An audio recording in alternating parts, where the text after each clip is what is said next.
Seorang pemandu e-hailing mengalami kecederaan pada bibir dan dahi selepas dipercayai dibelasah penumpang warga Cina di Bandar Baru Nilai di Negeri Sembilan awal pagi tadi. Ketua Polis Daerah Nilai Superintenden Johari Yahya berkata, siasatan awal mendapati kejadian itu berpunca daripada salah faham sebelum berlarutan menjadi pertengkaran dan berlaku pergaduhan antara kedua-dua pihak.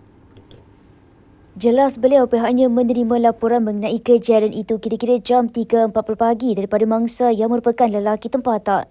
Akibat kejadian itu, pemandu e-hailing terbabit mengalami kecederaan ringan dan telah mendapat rawatan. Menurut beliau, kes disiasat mengikut Seksyen 323 Kanun Keseksaan kerana dengan sengaja menyebabkan kecederaan.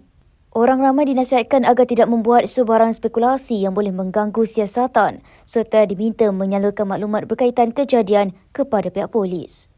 Polis turut mengingatkan pemandu dan penumpang perkhidmatan e-hailing supaya sentiasa berhemah dan mengelakkan sebarang tindakan yang boleh mencetuskan konflik.